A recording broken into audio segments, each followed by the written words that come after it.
This is the Ring of Honor, a.k.a. Shane T, boy, the baddest champion you ever seen, boy. This is Mr. Anderson. This is good old JR Jim Ross, and you are listening. You're listening to Knockouts and 3 Counts. Cover! We got it, the new world champion! That might be one of the craziest knockouts I've ever seen in my life. Knockouts and 3 Counts is the podcast, baby! It's the real deal, baby! Knockouts and 3 Counts starts now. Ooh, what up, though? Is another Thursday, and Corey's arm still looks like hamburger meat, so he'll be returning Tuesday at your regularly scheduled 9 p.m. Eastern. But this is Knockouts and 3 Counts, and we told you we had a show for you. If you guys are in the area, you need to be there too. You know, Circle 6 will be making their way here on July 22nd at the Jam Handy. So we thought, why don't we bring Mike from Circle 6 to come talk about this whole deal? How you doing, brother, man? I'm good, man. I'm really happy to be here with you guys and get to talk a little bit about the company and the shows coming up. I'm stoked you had me on. Hey, man, our pleasure. Shout out to Darren McCarty playing old matchmaker over here. We'll see you at the show, D-Mac. Hell yeah. J-Bone, how the hell you doing, man? I'm all right, man. I'm hot, but, you know, it is what it is. I'm trying to save on that electric bill while keeping that AC down, man. Don't get so conceited, bro. I can't take it, bro. I'm a bigger guy nowadays, so I'm like, you know, the heat kind of sticks with me now, man. How bad's the weather out there right now? Are we just going to melt when we go there? Or is it about all 80, right? It's like about 80, 83, but the problem with the problem with the heat here is it's muggy. Like it gets real muggy. That's the problem. It's not so much the temperature, it's the humidity and humidity, man. Yeah. I don't do well in the humidity. We're burning up in LA, but at least it's dry. Yeah, there you go. Right. Shit, I'll be in LA next year for Mania, man. I'm well aware with how Cali is. I love it out there in San Diego, man. It's a nice place to be. Hell yeah, it is. Well, dude, like I said, there's a lot for us to talk about, especially talking about, like we said, Circle 6 coming here on Friday, July 22nd. But before we get to the show, which is going to be having names from all of the major companies that you could want to hear about, you got the Impact champ, Josh Alexander. You got past guests of this show, Zicky Dice and Masada. And from what I saw, Masada and Schlack are a tag team in this shit. What the fuck? Yeah, man. Bringing back Faces of Death. Dude, you guys have got a banger of a roster coming for this show, and we'll get to talking about that. But before we get to that, you know, tell me a little bit about Circle 6. How did it come to be? Tell me a little bit about, you know, how do we end up where we're going to be at July 22nd? And, you know, it's a little bit of a complicated scenario to even get to the point that we were at. This was supposed to be like 3 or 4 different things before it kind of turned into Circle 6. You know, I'd been working with GCW for a while through 2021. I've been running Nick Gage's clothing line, MDK All Day, along with a few other ones. Whole bunch of mess over there that you know, changed things up, and you know, we ended up parting ways. So I was trying to figure out what the next move was going to be, what we were going to do. I had a conversation with Atticus probably about, I don't know, maybe late August, early September of 21. And I told him, I was like, look, my plan's always kind of been to, you know, do something different, do our own thing and kind of, you know, try to have fun again. So the longest time I wasn't having fun doing this. And this is where I wanted to be my entire life. You know, I always wanted to work in wrestling. And then when it stopped being fun, I'm like, there's something wrong here. Like this ain't it. So, you know, I think Atticus was getting a little bit tired of the way things were.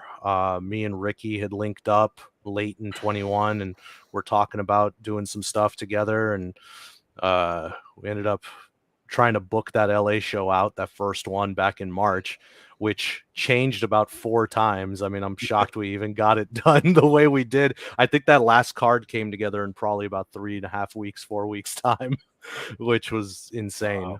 Wow. But yeah, it was just like, it feels like it's been chaos since we started, but controlled chaos, you know?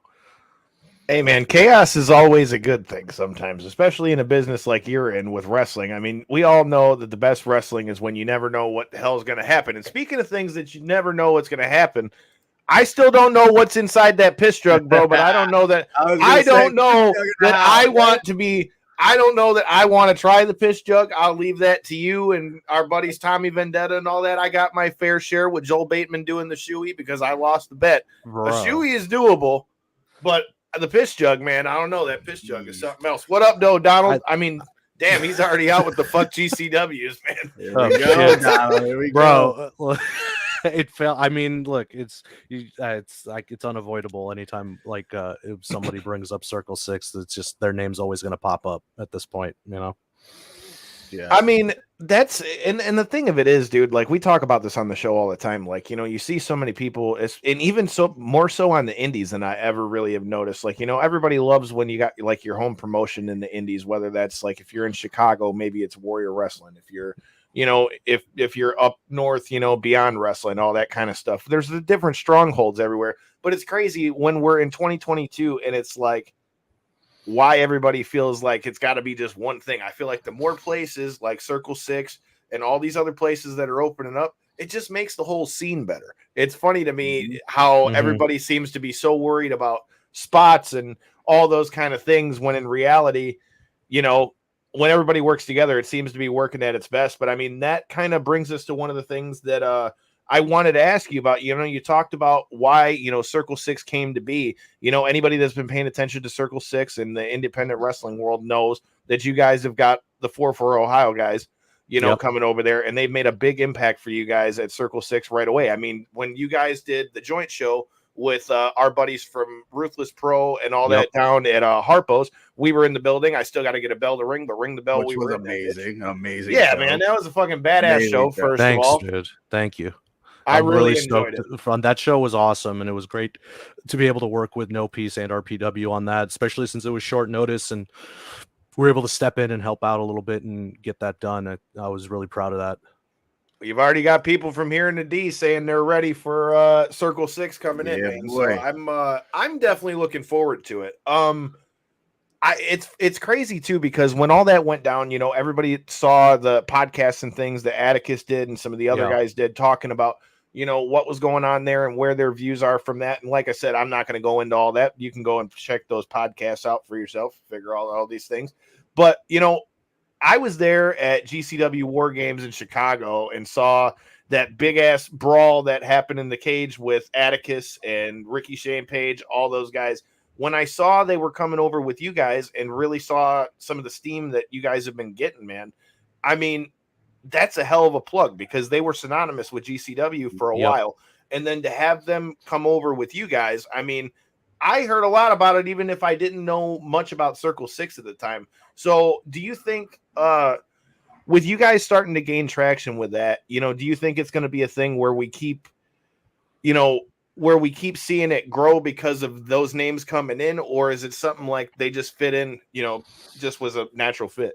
I'd like to say I would hope that it's a natural fit. I'm not necessarily interested in trying to build our company and build Circle 6 based off of, oh, here's a bunch of talent that's associated with GCW, or here's a bunch of talent that's associated with any other company to come over and build it off their back. I mean, even to the degree that we're using Impact talent, I actually do want to bring Necro in.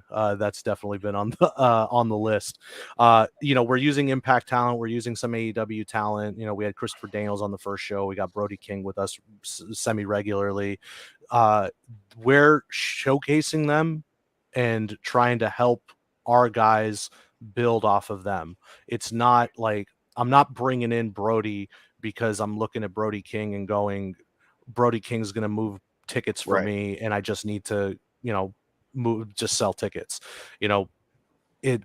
Brody, like that match with Brody and Kevin Giza, I think did wonders for Kevin Giza. I think a lot of people who weren't aware of Kevin Giza now are. I don't want to bring in names that are synonymous with GCW into the company and go, hey, now you could see these guys here. Well, you could see them over there. Why do you care to see them here? Yeah, why does it matter what banner they're under?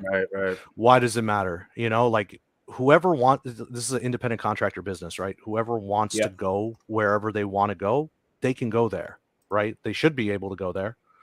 That's up to them. As far as we go, we have our core guys that I'm invested in. Obviously, Atticus and rest of 440, I'm very invested in. Jake Christ, very invested in. Jacob Fatu, very invested in. Kevin Giza, big fan of Fatu. Fatu's been phenomenal. You know, Fatu, if you hear this, the door is wide open, homie, because I have seen him kill some shit the last couple places I went. Broner was just talking about him on Tuesday. How on much Tuesday. he liked Fatu. So yeah, and these guys are, you know, you can't look at, you know, obviously Fatu's with MLW, but you know, Jake Christ was with Impact, but I don't want you, you know, you look at these guys and you can't tell like, oh, they're with another company. These guys are now starting to be known as, okay, they're being related to Circle 6. And that's our goal. We want to establish our roster, and then hopefully some more people will start coming in that you haven't seen, but it's not going to be just like a huge wave. It's like you got to fit into what we're trying to do, and we're ready to go. I like it because that'll keep you guys different. We've already got a few suggestions in the comments. If you guys are new here and watching us on YouTube, welcome. Make sure you hit the subscribe button, like button, share it, let a friend know, let them get in on the conversation. I was just about to say, Mike's throwing out names in the comments, man. I know, man. Okay, bring Necro in. Necro. Okay, Necro's the no-brainer. I actually want to bring Necro in. I got a funny Necro Butcher story I'll tell you in a minute. Let's see. The fucking Rascals back together. We are big fans of the Rascals as well. They are both past guests of this show too, so it'll be good to see them again. Mike Piss Jugs talking about bring Drake Younger in, one of the best deathmatch guys of all time. I don't have enough heat. Like, you want me to bring Drake Younger in? Like, there isn't enough heat on me. All right, touche, my guy, touche. Is there anybody out there that you haven't brought in that you got in mind that you're trying to get there, or what? I mean, if you would have asked me this 3 weeks ago, I would have said Homicide, but we made that happen. So Homicide was like, we'd been trying to get Homicide since day one, and the schedules just never really lined up. There's a few other like surprise things that I'm trying to make happen that I don't want to spoil. But yeah, I mean, Homicide was top of the list for sure, and we made that happen. And that was, I'm hoping he's going to be able to stay a regular. You know, if he shows up there, enjoys his time, and sees that, you know, we're running a good show. That was like, not to go off track, but like bringing Killer Cross and Scarlet in. You know, I think that helped a lot, because when they showed up and they saw how we ran our events and the fact that, hey, there's catering and there's some structure, and, you know, we're organizing your rides and we're organizing your travel as well as best as we can in this like crazy environment, that there's care put into it. You know, them giving the sign of approval of, no, this is well put together, carried a lot of weight to other people we were trying to bring in. And that's the thing too. Like that leads into one of the questions that I had when it comes to this, especially with you guys, you know, kind of revamping and things. What is your mindset like when you look for? I mean, obviously, like you said, you don't want to bring people in waves, so like you guys don't get associated with, oh, they just bring a lot of guys in. When you look, when you look at the names that you're bringing in, what is it that you look for with that stuff? Do you like the guys that are kind of out of the way that maybe either people forgot about, or do you like the guys that are, you know, like, what is it that you guys look for? What's the vibe that you like, you want to see brought to Circle 6? I'm a road less traveled type of guy. Like, I don't look at it and go, okay, what's going to get us over the quickest, right? If we put on a bunch of scramble matches with a bunch of flippy shit, like, we'd probably, you know, have our clips being shared a lot more. You know, if we had every match had high spots and we just let guys do whatever the hell they wanted to do during their matches to get over as quick as possible, we'd probably have a lot more exposure by now. But to me and to Ricky, who's heavily involved with all of this, it's a long game, right? Like, for example, let's talk like the deathmatch thing. Sure. We've done what, maybe 3 death matches on our shows. We don't want to necessarily be referred to as a deathmatch company, because we're going to do a little bit of everything. We want the deathmatch to matter when it's there. That's why it's the main event. How are you going to follow a deathmatch if it's not the main event? You know, I like that too, because, you know, that's something that I feel like goes lost a lot when you're talking about indie shows, whether you're talking about a show that's heavy with death matches, or just sometimes when you go to a show and everything's like super spotty. So if, you know, you got a million matches doing dives, then the dives to the floor don't mean anything anymore. Yeah. I don't know if this has made it out as public knowledge yet, but our shows have a printed list in the back of everybody's finishers and everybody's protected moves and what we're going to be doing. That's cool. What each match is like, what we don't want to see in the matches, and who's allowed to do what, to make every match try to seem as different as possible. I mean, if you're in the audience and by the 6th tope you see, you're like, all right, I saw it. Yeah. Like, what's up next? You know, that's a smart move, man. And that goes back to me and Kyle. We talk about this all the time, protecting the finisher. There's guys that do, said move during their match just as a regular. I hate the rainmaker. Exactly. Like I think we went all the way back as to like pile drivers and DDTs. Like those used to be such brutal wrestling moves, and now they're just used just by anybody. So when it's protected, it matters that much more. You know what I mean? So that it makes sense. That's actually a great idea that you guys do stuff like that. I think if you go back and you watch all of our shows, you still to this point I don't believe I've seen one Canadian Destroyer. I think Scarlett did one, and that was it. We saved it literally for that match.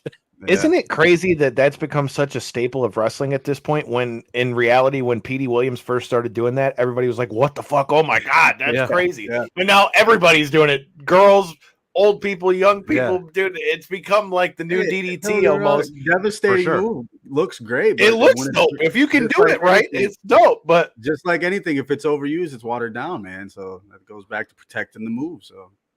Mike said he's a big fan of that idea. We got a couple other questions for you. Joey, who watches us every week, is asking, is there any more talents in Michigan you have your eye on that you haven't been announced yet?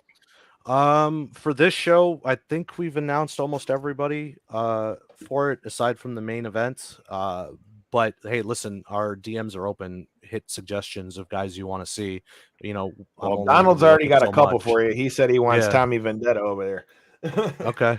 All right. I think I'm not sure if we tried for Tommy Vendetta for this show or not. I can't remember when I was going through the booking with Ricky, but Tommy Vendetta is great, and he is somebody that I would really like to use in the future for sure.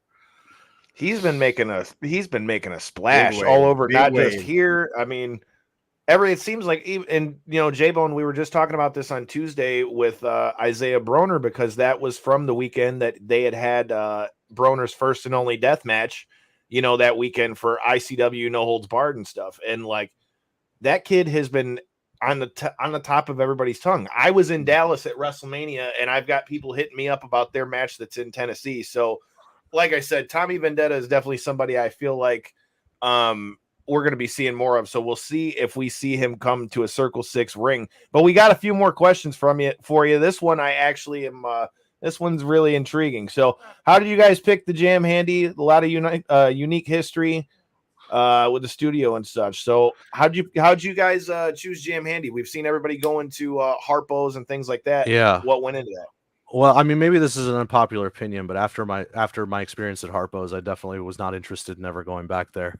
Like, I love the venue as like a metal, like for metal, fantastic. Watch a fucking metal show there. It's great. Wrestling, it's not laid out for it, in my opinion. Like, half of that venue is useless for wrestling, but historically, for what's gone through there, amazing place, but it wasn't it for wrestling.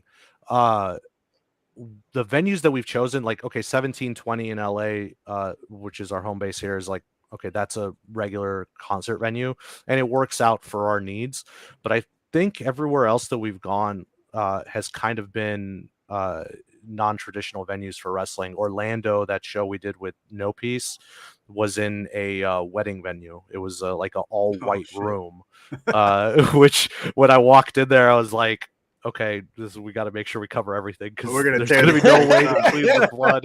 Can't have it all leaving blood stain, looking like a crime scene. Yeah, no, it was, but it worked out great. The venue owner was hesitant at first, and then at the end of the night, he goes, "I'm really glad you didn't tell me exactly what you were going to do in here because I would have never let it happen. But after seeing it and being here for it, I want you back whenever you want to come back." I think if you can have the conversation with the venues and warn them, tell them what you're going to do, what this is about, because anybody who's not involved with wrestling may look at it and go, hey, this is going to be more trouble than it's worth or whatever, but it's really not. Wrestling audiences, for the most part, pretty well maintained, get rowdy, get loud, but you don't really see fights. You don't see a lot of trouble that comes with a lot of other types of events. So I've kind of used that to my advantage when talking with a lot of these kind of obscure venues that wouldn't traditionally host wrestling. But if you think about it, like, where do you need wrestling? Is what you need a large open space. What has those? Wedding venues, right? Like, wedding venues have that, and they're, open to it a lot of the time. Jam Handy, I hit them up. I honestly didn't think they would take it, but shockingly enough, they were open for it. They told me pretty much two things: no fire, don't jump off the balcony. Deal. We're good. Somebody tell Blake Christian. Just saying. Yeah. Dude, I was there that night we were there that night in Vegas, and like once we saw that that's what did it, I'm like, I'm not surprised. Because as soon as he caught him, like you could see him just like literally like he's instantly just like this with his back like just kind of hunched over while he's walking. Yeah, that was higher than it looked on Yeah. TV, dude. Hell yeah, it was, dude. It doesn't look like it's that tall, but it's a lot higher. In person, You're not wrong at all. We got a couple more. Joey's throwing out a few more names he'd like to see from Michigan in here. This is one that, I mean, hell, this guy's everywhere. I saw he's about to be wrestling in Germany and Sweden, I think, some other shit. Karam, he said he wants to see Karam at Circle 6. Oh, yeah, dude. I would also like to see that. That would be really cool. I'd be all about that. Big fans of Karam over here. If you guys haven't already done so, make sure you go check out our shows with him in the past episodes, and make sure you hit that subscribe button if you're checking us out on podcasts, all that good stuff. Leave us a review. I'll read it out on the show. All right, we got and then that's a good question too. So, is there any certain style matches that we hardly see that you would like to see more of in Circle 6? I was talking with Atticus about this, that I actually would like to see. I know it's happening. I think H2O is doing it, or I can't remember who's doing it, but I'd like to see more dog collar matches. I feel like those are really underutilized, especially in the indies. You've seen a few of them now in the last year, but I think that's really, really underutilized. I think the match types that matter and what we want to see is really just kind of what fits into the evolution of the stories that we're trying to tell. That's and that's a good thing. Donald just commented storytelling. I mean, I love the dog collar match, but the thing is, it's one of those where like there's got to be a reason these dudes. There has to be a reason. Dog collar match. You know what I mean? I Like agree. When you do that the right way, whether you're talking about the Roddy Piper dog collar match, whether you're talking about what we saw from CM Punk and Raven and Ring of Honor, like those things are all dope because you want to see these guys fight. Like this way, nobody can go nowhere. They're going to beat the shit out of each other. Hell, with that being said, CM Punk and MJF was a bloodbath. But again, there was a reason for them to do that. It made sense. I'm all for right.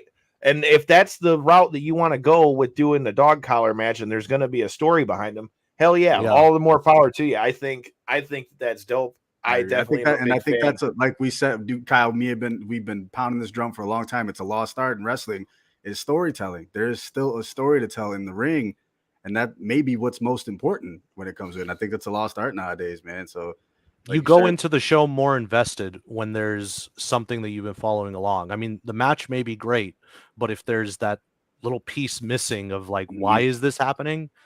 It just doesn't taste as good, Yeah, exactly. So that brings up a good question. With you being a promoter and all that, how much do you watch like all the wrestling these days? Are you busy with like your regular stuff so much that you don't get to see it as much, or because we've gotten such a different range. Some people will say they don't watch it. Others are like, yeah, I keep up on everything. So where do you fall in that category? I kind of keep up with it in clips.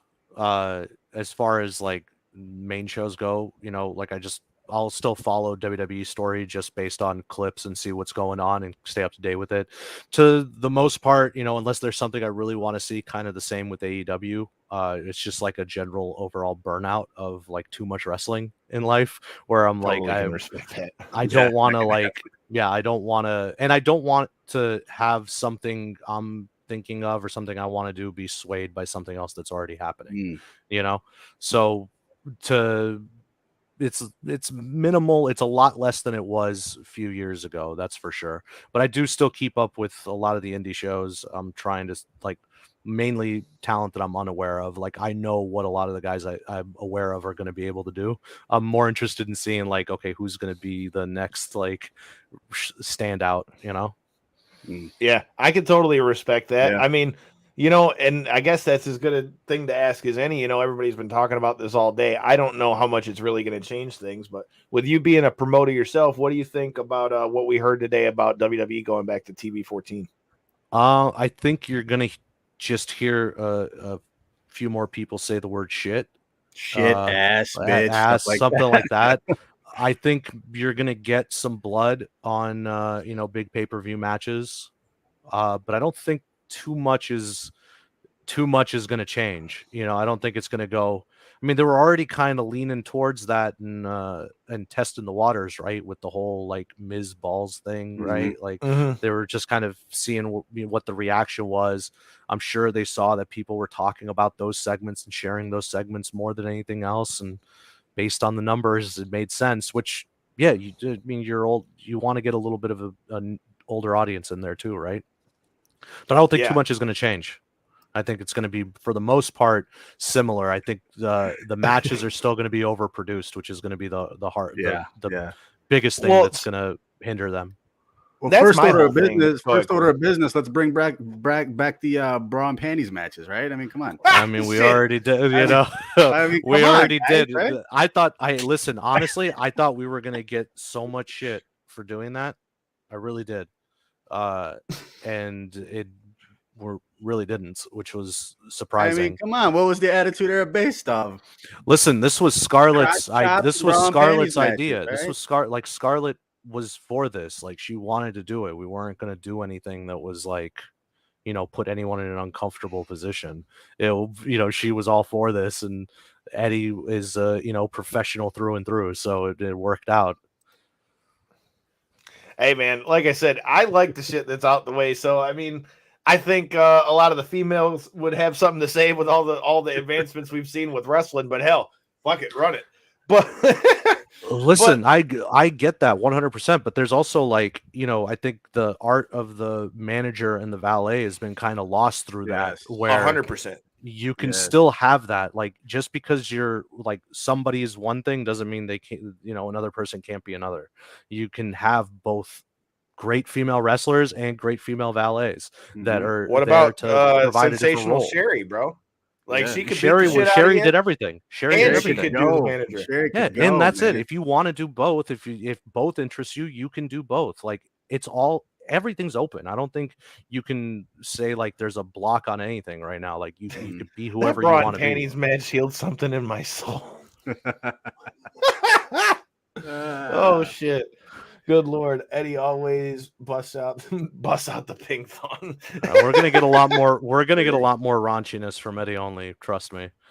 Shit, maybe Eddie Only needs to make a debut on Knockouts of 3 Counts, because I feel like I got a bunch of funny ass shit that's coming to mind. That's not happening. Oh no! I'll make sure of it. No, Eddie's got to run everything he does by us before he does it like that. He's a loose cannon. Oh shit! Oh my god, that sounds. That reminds me of the time that we had Madman Pondo on, man. If you guys didn't check that out, go ahead and check that out in the past episodes, and you'll see what I'm talking about. You want Eddie on, you're gonna need a 2-minute delay, and I'm controlling the stream. We need waivers, we need parental advisory stickers, all that stuff.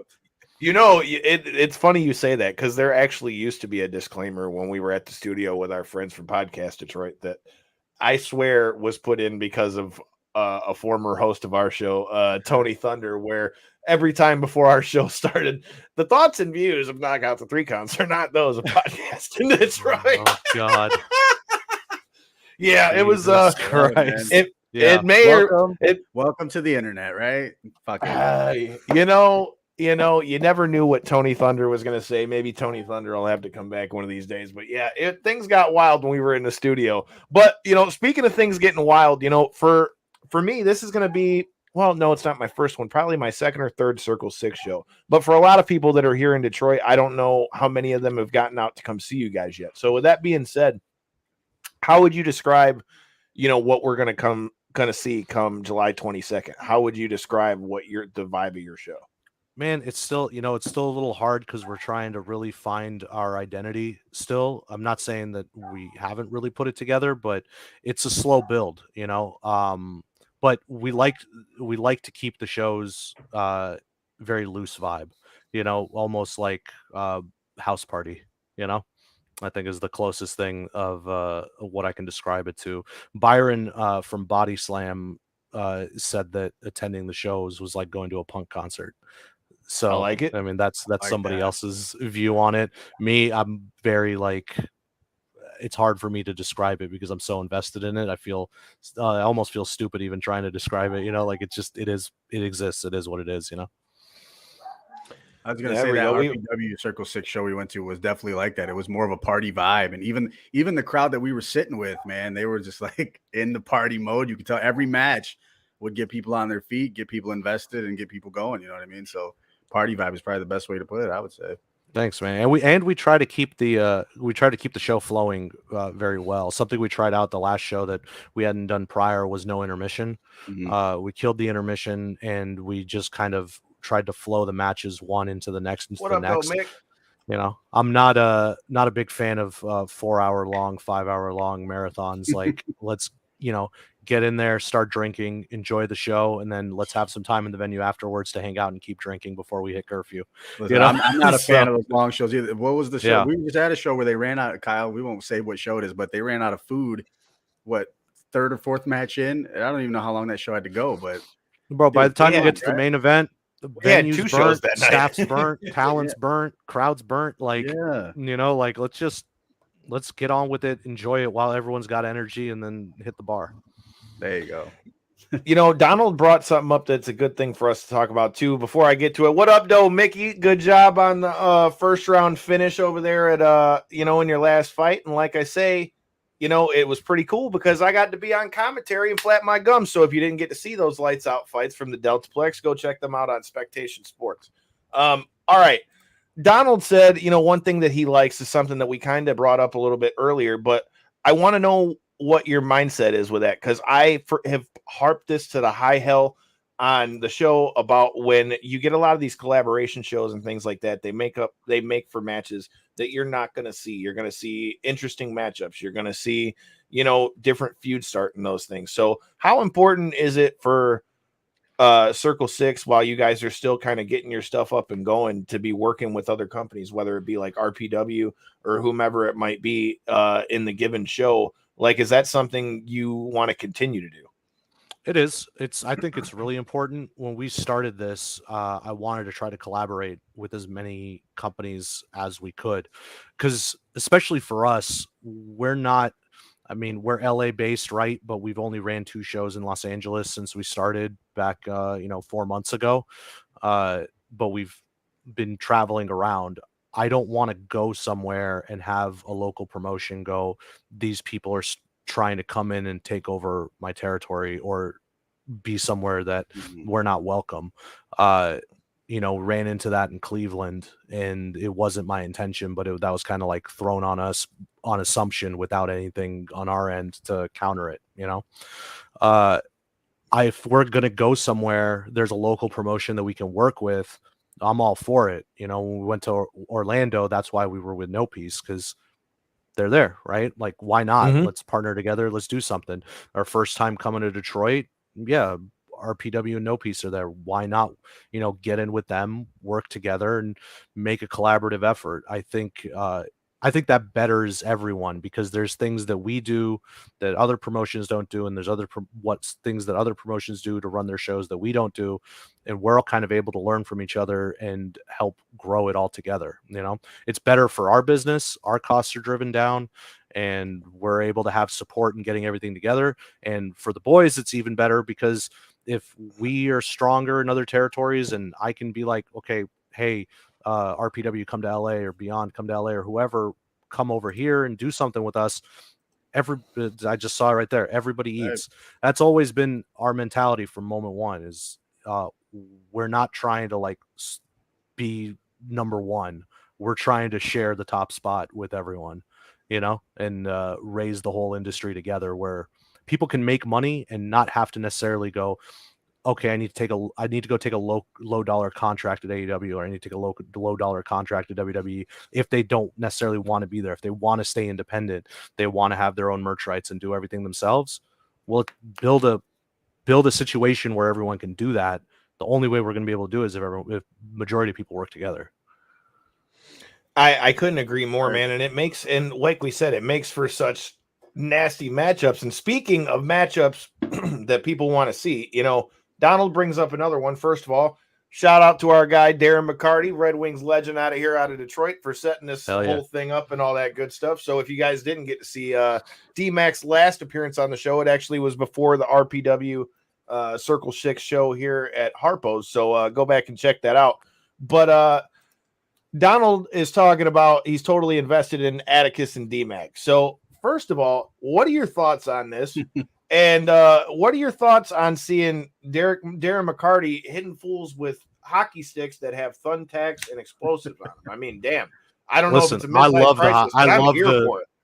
I love the hockey stick thing, and I think we need to get bigger explosives on the hockey sticks. That's number one. Yeah. Number two, I also think Darren McCarthy may be a little bit of a masochist because he keeps wanting to get himself into a position where Atticus is going to snap and do his gimmick on him. And that he stopped us at the show afterwards and insisted we took a picture with the skewer still in his head. Yeah, I love to see it. He was on his show, the Woodward Sports Show, and he was showing it off, man. The next day. And then Hardcam's got a hell of a photo op of that, in the ring, man. That was actually a great moment. That was one of the cooler moments. Not that I dislike D-Mac by any means, trust me, but one of the cooler moments that I showed that night. That was kick ass, dude. Look, I think everybody's enjoying that feud, and I think we need to figure out, when these two are going to just go at it one-on-one. Well, shit. I mean, I'm sure D-Mac will be in the building on the 22nd. So, I mean, he will be there. Knows? Combustible elements and a lot of other kinds of elements. Yeah, we are looking forward to seeing D-Mac come the 22nd as well. But we've talked a lot about, how Circle 6 got to where Circle 6 is right now and how it came to be. We've talked about For Ohio and all those things. But now we need to talk a little bit about Gangrene. So, dude, you guys, just in the names that have been announced, you've got Impact World Champion Josh Alexander is going to be on there. You've got, like we said, past guests of this show, Masada is teaming back up with Schlack. You've got other fellow past guests of this show, Zicky Dice is going to be on that show. You've got Brody King, who we just saw here in Detroit, choke poor Orange Cassidy out to sleep. I mean, dude, you guys have got a banger of a card. So tell me a little bit about Gangrene. What are you most excited for? And let everybody know what we're in for the 22nd. I'm most excited to just put on a little bit more of an aggressive show. This is going to be a little bit programmed a little different than the past shows that we've had. I'm excited for Ace Perry's debut. That's going to be really cool. The main event is probably what I'm most stoked on. We haven't announced it yet, and I'm not going to give you the match stipulation, but it is going to be Faces of Death versus Bobby Beverly and Eric Ryan. Shit. That's going to be a bloodbath. You said there's a stipulation, but you haven't announced it yet? I haven't announced the stipulation yet. I'm waiting for it to arrive on a pallet.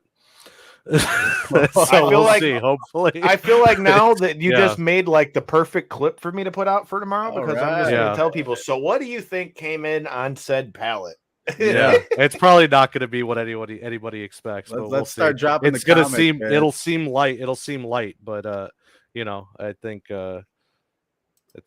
people are going to enjoy it. It's going to be a fun show. It's going to be a fun main event. And honestly, Faces of Death is a tag team I want to keep together moving forward, for when we inevitably announce the tag titles in the coming months. Can you imagine if Masada and Schlack get a hold of those belts? Who the fuck's going to take it off them? I don't know. I think we're going to we may need a 3-man team to do it. Good luck. I mean, Gangrene. Also, speaking of teams, we also have Secondhand Smoke, Eddie Only, and Gregory Iron doing their first talk show segments. I like it. See, I'm a big fan of Gregory Iron being the whole CP thing because I happen to have CP myself. So shout out to Gregory Iron on that one. Like I say, definitely looking forward to that. Another thing I'm looking forward to on this show is going to be our guy Dread King Logan and his partner Midwest Scum are going to be on this card. I'm definitely looking forward to seeing what they're getting into, man. What do you think about Midwest Scum? I really enjoy watching Midwest Scum, and to me, like, man, it's hard to find good tag teams, like actual tag teams, on the indies.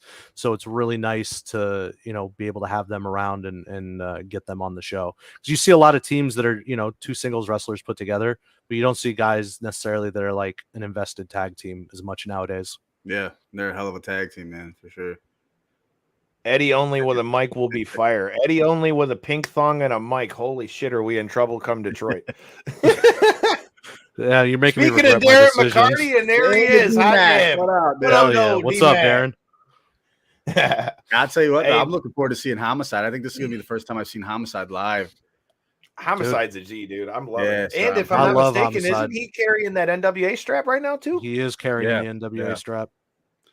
I Hell like yeah, it. dude. Homicide is a G. I'm It always up sounds for like a party to me, man. I don't know about you. Yeah, That's what I- bro, that's two what nights I in a thought. row, man. I mean, we got most of that whole roster coming with us to the next night in Cleveland as well. So it's just what we got going on in Detroit's going to carry over into Cleveland. All right. Well, I'm just going to say it. I mean, hey, we are from Michigan. I'm just going to say the Detroit crowd's probably going to be a little bit better. That fuck Ohio shit, Detroit Rock City, baby. Ain't nobody proved us wrong yet. So. Love to see it. Just stay safe out there on them roads, Darren. We don't need you having to pull out a hockey stick on a cop pod, damn it. Yeah. No, seriously. Dude, like I said, I am definitely looking forward to that. And the thing is, man, first of all, where'd you come up with Gangreen for the show? What the fuck? So that was an Atticus suggestion. That was all him. He named Atticus named both of the shows this weekend. Hey man, But hey, I love it. I was gonna say it'd catch you if nothing else. I just looked at it. I'm like, what the hell? We're giving out Gangrene in this bitch. But hey man, all I know is that card is looking badass. I'm looking forward to seeing what we got in there. Any Cleveland news? I'll most likely be making the trip. Cleveland news. What have we not announced for Cleveland yet that I can tell you? I feel like we've announced almost everything. No, there's a few things, but we're trying to tie up some loose ends. I can tell you this much. You're definitely gonna want to see the main event. It's gonna be a tag situation. It's gonna be fun. I love when you got to be secretive because now I know that match is going to be. Now, here's the other question. Okay, is he wants to say what it is. He wants to tell us, but he's like, not yet. He wants to. I can see it. Yeah, it's like when you got to keep a surprise birthday party for somebody. So now, with that being said, for those that aren't, obviously am not going to be able to make it out to Cleveland. Are you guys going to be streaming this anywhere where you can watch it if you're not? We are. The shows are all streaming on Title Match. Everything streams live on Title Match. For the foreseeable future, except for the Dallas show that we just announced. That's going to be taped and probably streamed the week after, mainly because we're planning some really weird shit for that show. It's called Hood Rat Stuff with my friends, so I want to make sure I can get an edit out of it before we stream that live. That's fair. We were just talking about disclaimers and all those things. There you go, thinking ahead of time. Make you get out in front of the disclaimers. Yeah, the Friday show will be live, and then Sunday we'll tape and air it the following week.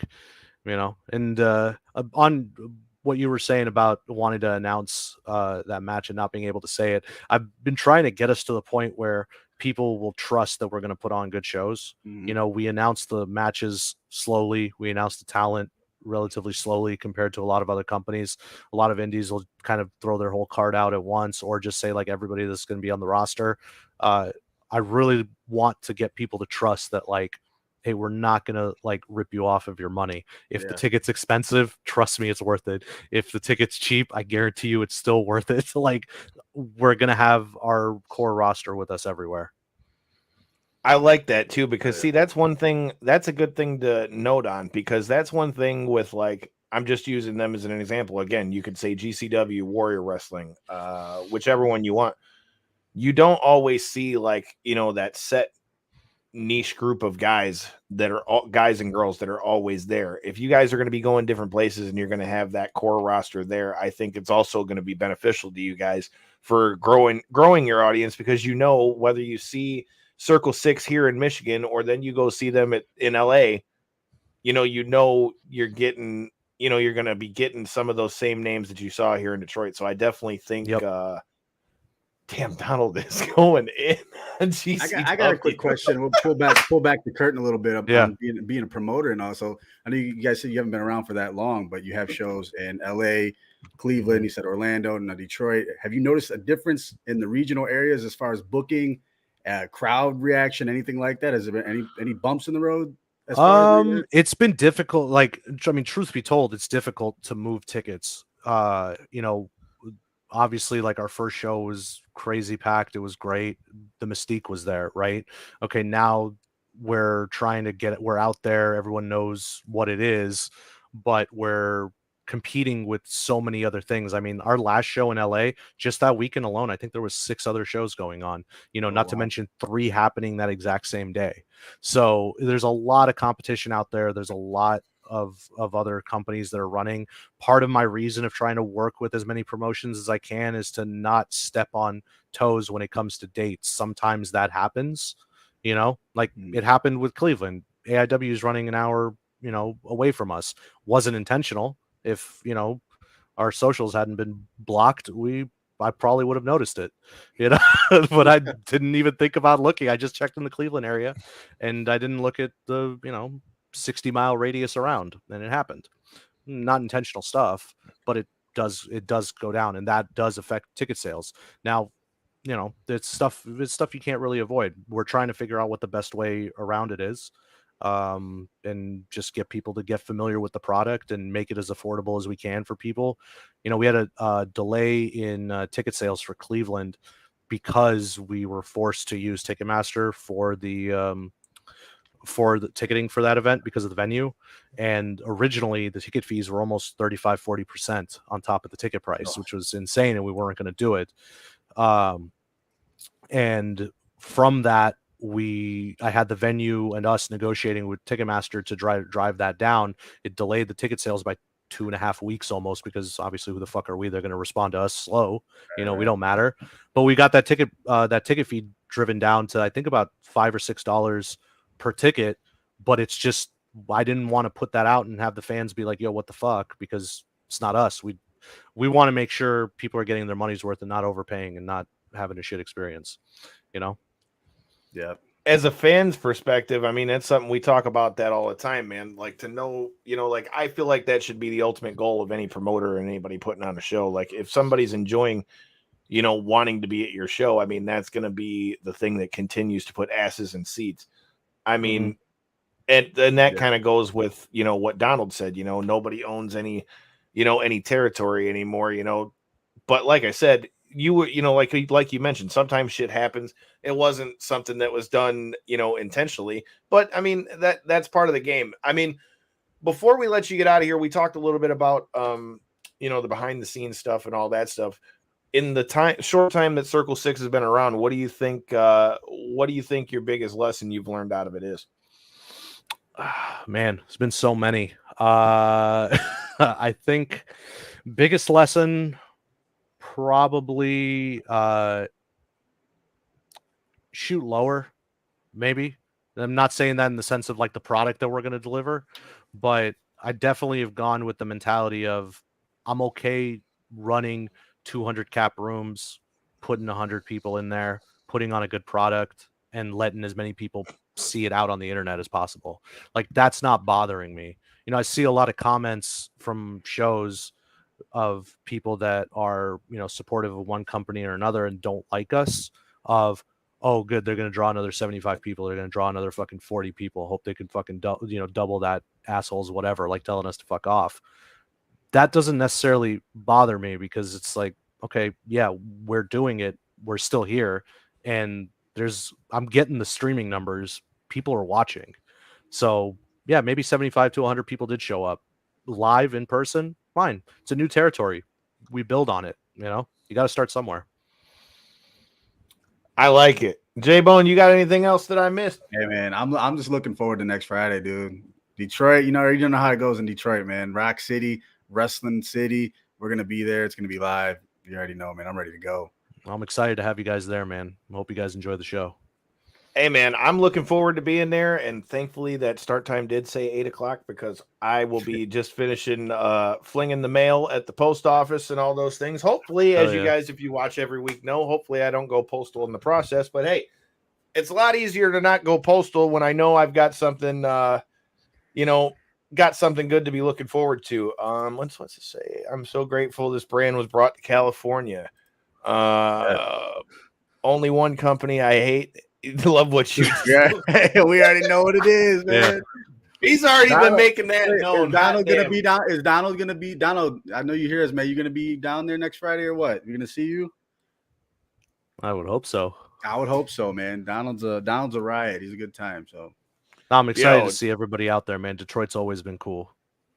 Hell yeah, dude. Detroit will give you a good time. If you guys are in the area or feel like making that drive, make sure you come out. Piss Jug, all of you guys. Like I said, we will be in the building. If you guys see us there, say what's up. We'll drink a beer with you, whatever it is. Mike, when I get there, we definitely will have to link up, my friend. And 100%. Like I say, if you guys are new here, make sure you guys hit the subscribe button, like button, comment button, share it with a friend, and you might want to stay tuned because we just named all of those names that are going to be on that card, and you might just see a few of them coming soon to you. So until next time, and in the in-between time, Mike, let them know where they can get these tickets real quick before we get out of here. Man, you just hit up our social media and everything's in the bio. Just on Instagram at circle6.co, Twitter at circle6_co.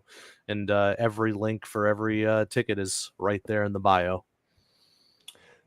You heard it. You heard the man. Get your tickets. And, if you guys were doing right by your tickets and needed to have money for tickets, you can hit our homies up. Shout out to our sponsors, G3 Payroll and Tax. Tell them Knockouts and 3 Counts sent you. Jack will save you a little bit of money, and then you won't be worried about this ticket. So until this next Tuesday, make sure you hit that subscribe button and don't go postal. Peace. Appreciate it.